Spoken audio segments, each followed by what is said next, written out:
Amperge Convida, com Heloísa Carpena.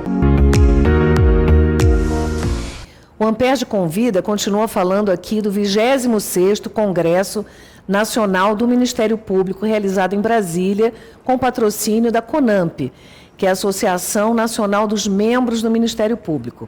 Eu hoje tenho o prazer de receber no nosso estúdio a promotora de justiça, Luciana Asper. Luciana é titular do Juizado Especial de Ceilândia, Juizado Criminal, não é isso? E a coordenadora do programa Na Moral. Nós vamos descobrir, falando com ela, o que é isso. Bom dia, Luciana. Muito obrigada por aceitar o convite da Amperge. Começar a nossa conversa falando da sua participação no Congresso, né, que foi ontem. Quero te dar os parabéns pela sua palestra, que foi muito interessante, muito aplaudida, inclusive. E o tema era uma roda de conversa, não é isso? Num formato assim, mais informal, mais despojado. Mas o título era Governança, Compliance e Integridade. O direito fundamental à boa administração. E aí você trouxe uma perspectiva totalmente inesperada sobre esse assunto. Então, eu queria começar te pedindo para falar sobre isso. Heloísa, muito obrigada. É um prazer estar aqui com vocês. Eu sou carioca, vim para Brasília com 7 anos de idade. Então, eu tenho um amor muito grande pela cidade. É muito curioso como a gente pega um título e a gente vai extraindo dele a essência do que se quer debater, né, nesse tema.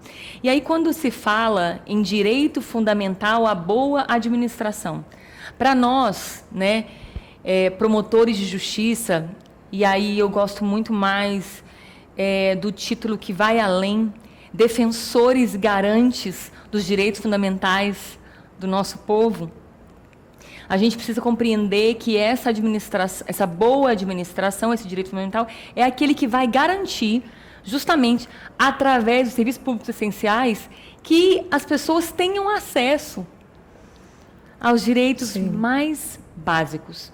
O que a gente pensa quando pensamos na carreira do Ministério Público? O promotor de justiça, ele está buscando promover justiça no sistema de justiça apenas e por si só, para ter uma decisão judicial? Não. O que ele almeja, o que a Constituição diz, é que a gente possa verdadeiramente garantir os direitos mais caros da sociedade. E aí eu entendo que, quando a gente fala que nós defendemos a ordem jurídica, os princípios democráticos, isso daqui são os instrumentos que vão permitir com que a gente venha garantir a fruição desses direitos fundamentais.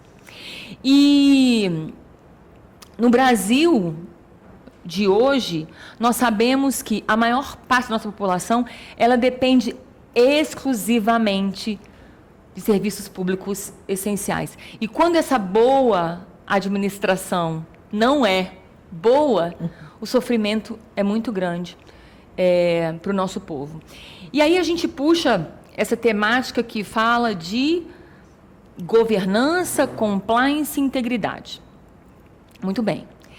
A tese que eu trouxe, e a gente vai retomar aqui um pouco, é pensarmos no seguinte: não existe uma governança que venha garantir uma boa administração se ela não for uma governança ética. Uma governança voltada para verdadeiramente servir o povo. Tampouco um compliance, muitas vezes, de papel, de formalidades, de muitos documentos e burocracia, também não vai garantir essa boa administração pública. A integridade passa, então, a ser o pilar que precisa reger essa governança, precisa entrar dentro do que realmente é um compliance, a adequação à ordem jurídica, para que pessoas que estão repletas de virtude, retidão, integridade, e saibam que são mordomos dos cargos que ocupam, dos dons que têm, dos talentos, da criatividade, da inteligência, usar tudo isso para servir o próximo. Claro. Como servidores públicos, mais ainda, Porque nós escolhemos isso como uma profissão, como uma carreira. E ainda somos assalariados pelo povo. Então, eu acho que, para nós, essa integridade que serve, ela é ainda maior. E aí tem uma frase de Rui Barbosa, que eu comecei a minha fala, que eu acho que ela nos mostra um ponto de partida muito crucial. Ele falava, num discurso no Senado Federal, em 1914, há 111 anos, ele disse o seguinte: de tanto ver triunfar as nulidades, de tanto ver prosperar a desonra, de tanto ver crescer a injustiça e de tanto ver o poder se agigantar nas mãos dos maus, isso, para mim, essa parte da fala dele, trazia uma experiência dolorosa. E aí ele fala o homem. Essa experiência, ela leva um impacto no homem, no fator humano, que vai reger todas as coisas. E ele fala que o homem chega a desanimar da virtude. Essa experiência dolorosa, apontada por ele, traz uma crença de que não vale a pena ser virtuoso. Que ser virtuoso é como ser a exceção. É um preço muito alto a se pagar num ecossistema que não é receptivo a isso. E depois ele fala que o homem chega a rir-se da honra. Ou seja, minimizar, banalizar, aceitar, fazer piada, fazer charge, peças de teatro, né? Que novela. A gente faz novela, né? A Vale Tudo, que é uma novela que retratava muito bem isso, em 88, que trazia esse nosso estado caótico de um verdadeiro abismo dos nossos padrões de integridade, isso ruiu, trazia isso como algo a se fazer piada, né? Rir-se da honra. E aí para mim, isso era o comportamento que passou a ser naturalizado entre nós. Passou a ser um traço da própria identidade nacional.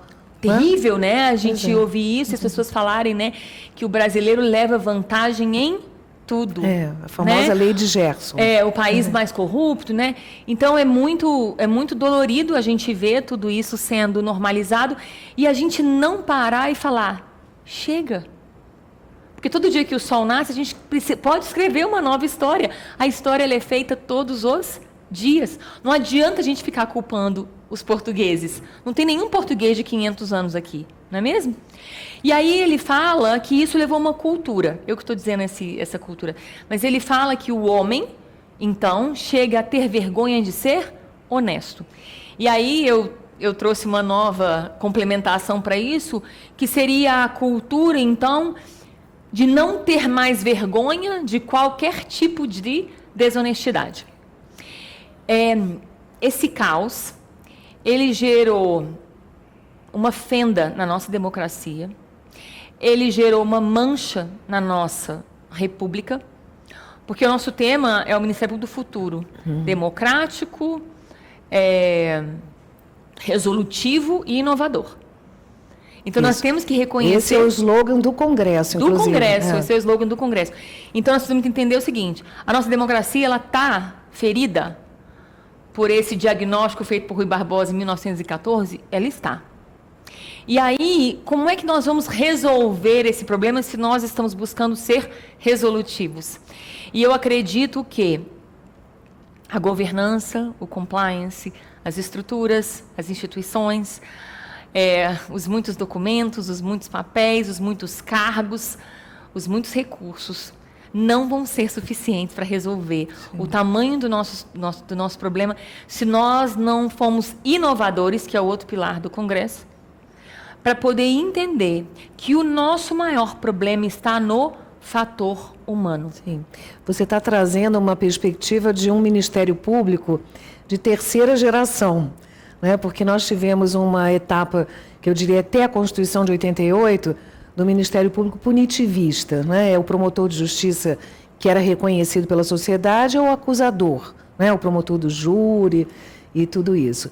Depois da Constituição, é aquele que promove os direitos sociais, mas a nível do judiciário, né? Promovendo medidas, propondo medidas. E a tua perspectiva inova, como você disse, em relação a isso. traz uma outra proposta. Vamos lá, prevenção. Por quê? Se nós temos que garantir os direitos fundamentais, e nós temos 84 milhões de processos para 203 milhões de brasileiros, a gente tem um retrato claro de que, se tivéssemos, de fato, protegendo direitos, a fruição de direitos, nós teríamos um judiciário e um Ministério Público mínimo. Mínimo, claro. A exceção. Uma nação que está fruindo direitos, ela é mínima. A questão toda é a seguinte: é óbvio que, diante do quadro que nós estamos, nós não vamos poder deixar de investir, evoluir e cuidar, e muito, do nosso papel de repressão dentro do sistema de justiça. A gente não tem como deixar esse papel. Ele, de fato, é um papel primordial.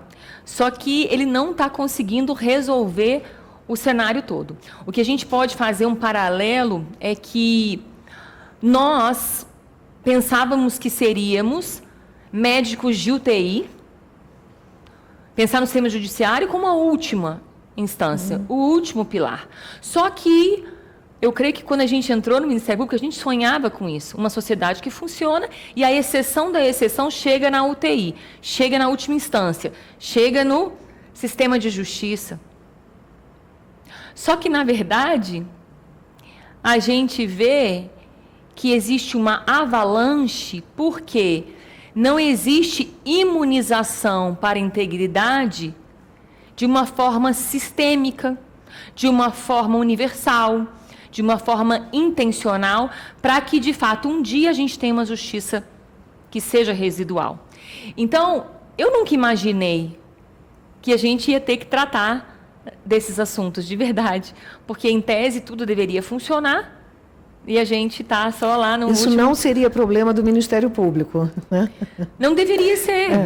A gente deveria ter a ordem jurídica não deveria funcionando. ser tarefa do Ministério Público, né? Melhor dizendo. A ordem jurídica deveria funcionar, as pessoas deveriam respeitar as leis, tanto nas relações entre pessoas, como na relação das pessoas com o Estado com as pessoas, tudo funcionar, e a exceção ir parar no sistema de justiça.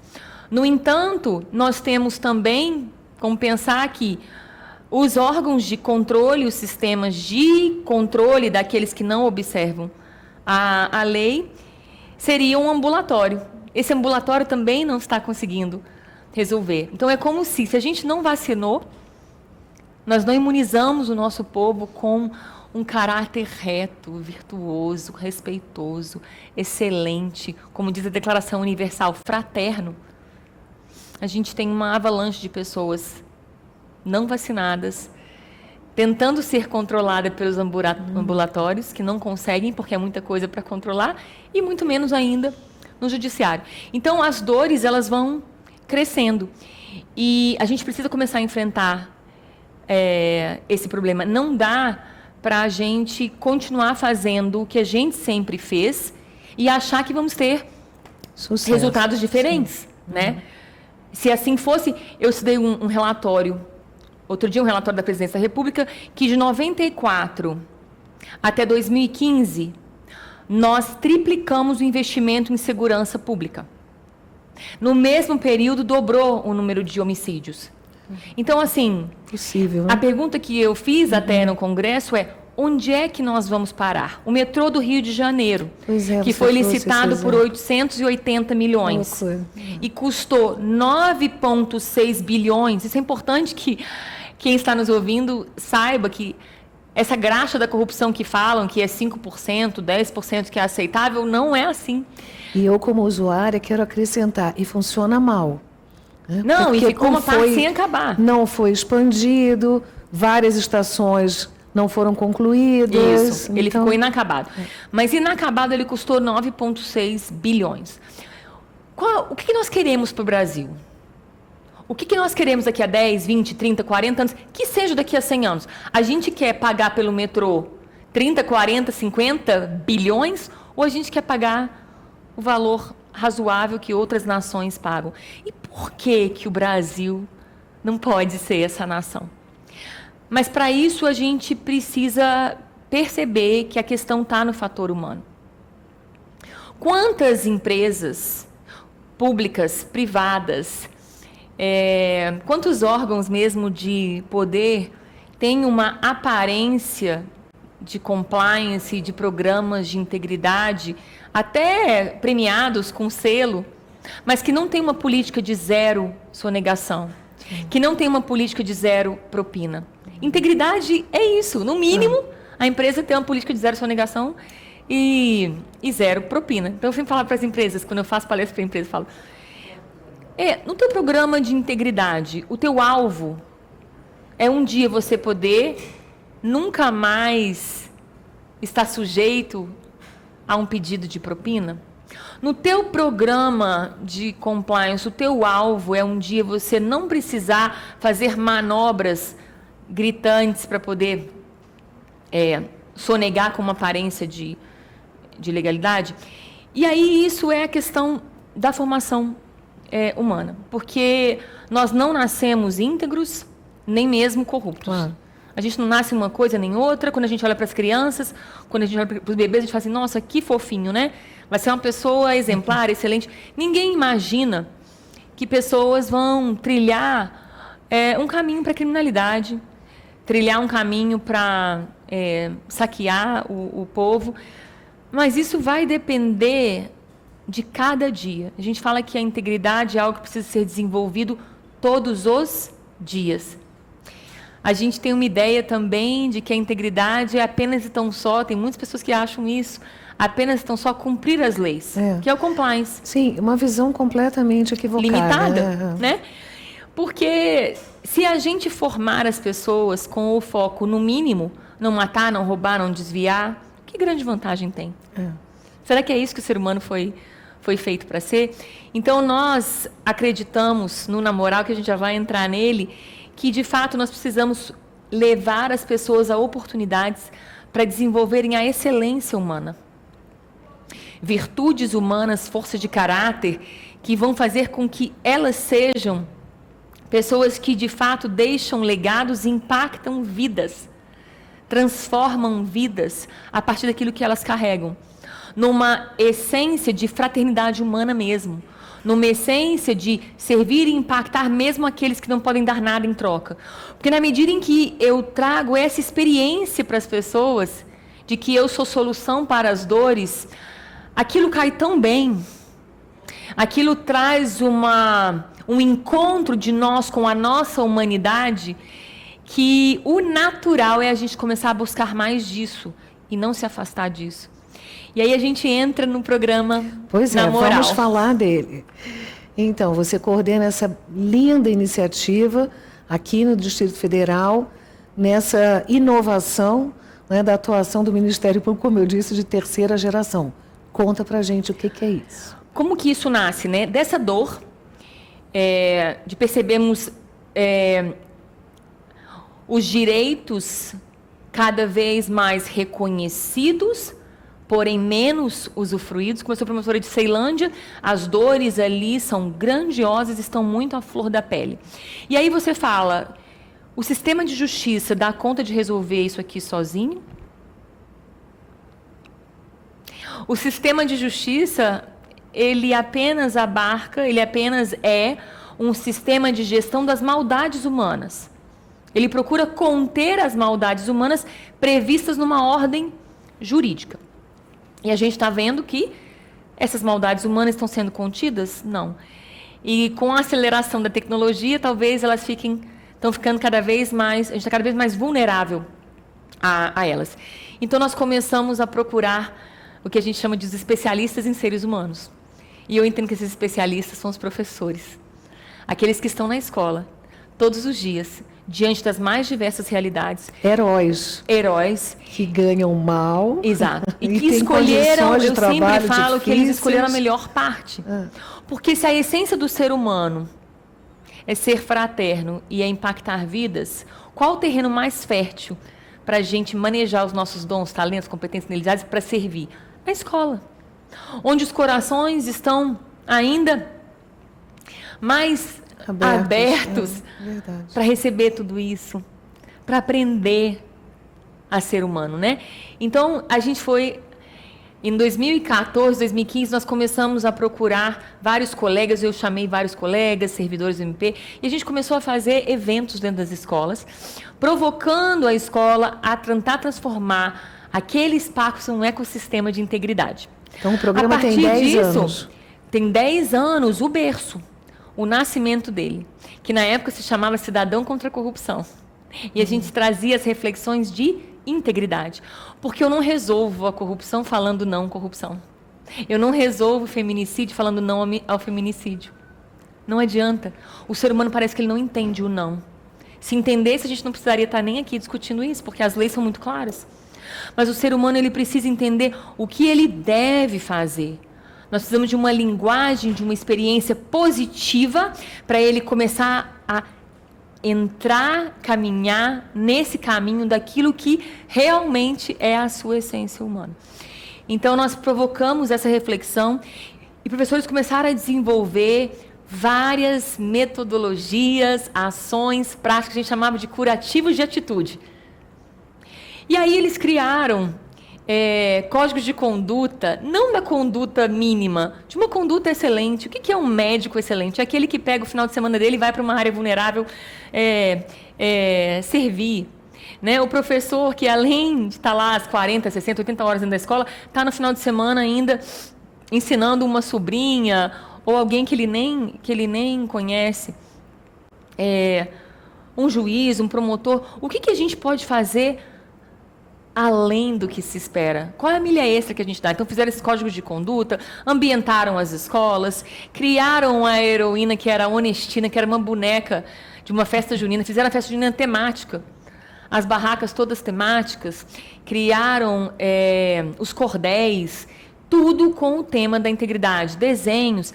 Então, a partir dessas experiências, de 2015 até 2018, a gente coletou tudo isso, essas boas práticas, e sistematizamos, a partir do que veio do chão da escola e o que funcionou, a metodologia do Namoral. É uma metodologia gamificada, que trabalha os 3 pilares da integridade. Integridade individual, o ser humano com ele mesmo. Quais são as virtudes, forças de caráter? Quais são os princípios, valores que você entende como essenciais para uma sociedade que funciona em harmonia e de forma fraterna.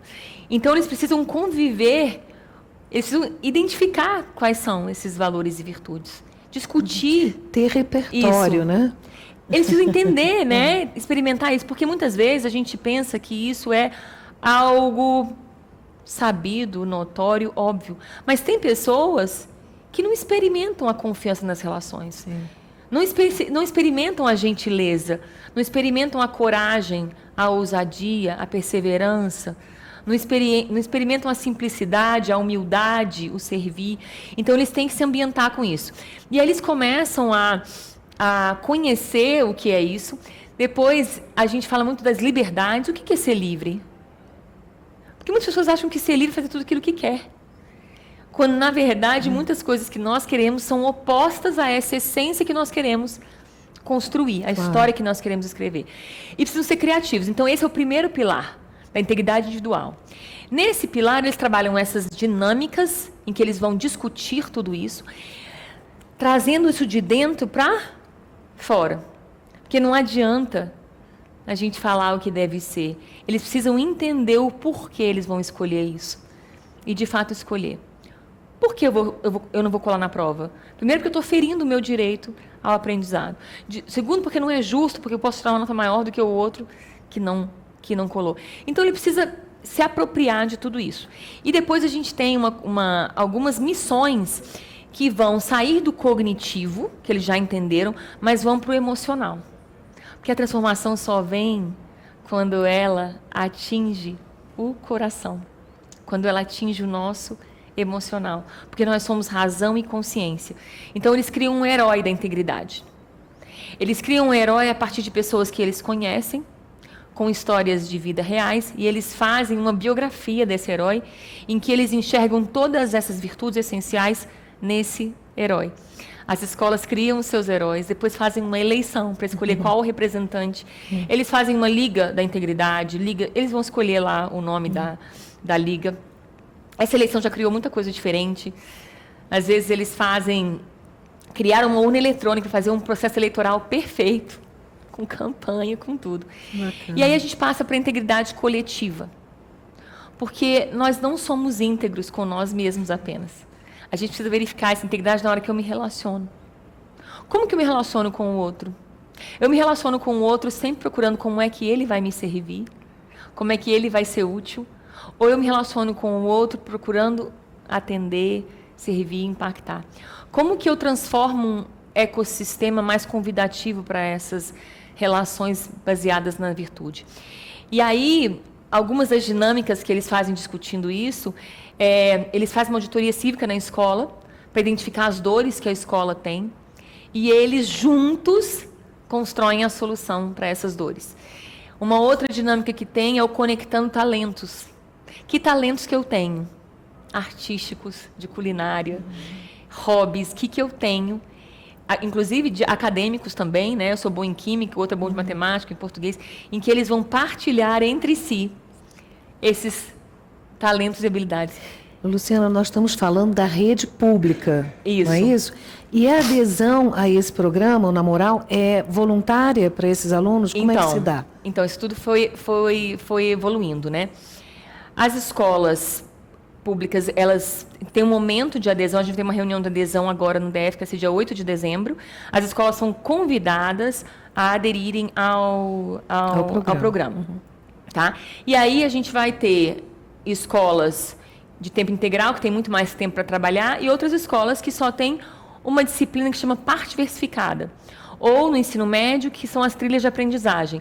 E aí, nesse espaço que eles vão ter o tempo, porque nada é prioridade sem tempo e sem recurso, né? Então, eles vão ter o tempo para experimentar as dinâmicas do Na Moral. No entanto, a gente tem uma novidade extraordinária, é que esse ano, que são 10 anos de trabalho e 5 anos de Na Moral especificamente, se aprovou uma lei, à unanimidade na Câmara Legislativa, que instituiu a Política Distrital de Educação para a Integridade, que depois teve uma lei seguinte, que foi batizada de Lei Na Moral. De modo que agora todas as escolas públicas e particulares vão sendo inseridas nessa política pública de educação para a integridade. Isso vai ser uma conquista, um processo. Nós estamos caminhando para a implementação da estrutura necessária para isso, que vai ser uma subsecretaria de educação para a integridade aqui no DF. E isso vai ser um modelo para o Brasil. Sim. Você sabe que o Rio de Janeiro já experimentou o Na Moral. No ano passado foi um sucesso. Nós tivemos 3 escolas piloto e foi muito transformador. E nós esperamos que ano que vem eles vão voltar com outras escolas piloto. Maravilha. Muito obrigada pela sua entrevista. Foi espetacular ouvi-la, inspirador. Eu tenho certeza que os nossos ouvintes vão entender dessa forma também. E, com certeza, o Rio de Janeiro vai receber com muita alegria, né, essa iniciativa. Parabéns pelo seu trabalho. Obrigada, Luísa. E eu vou encerrar convidando os ouvintes a acompanharem o nosso podcast, se inscrevam no nosso canal no YouTube, curtam e compartilhem.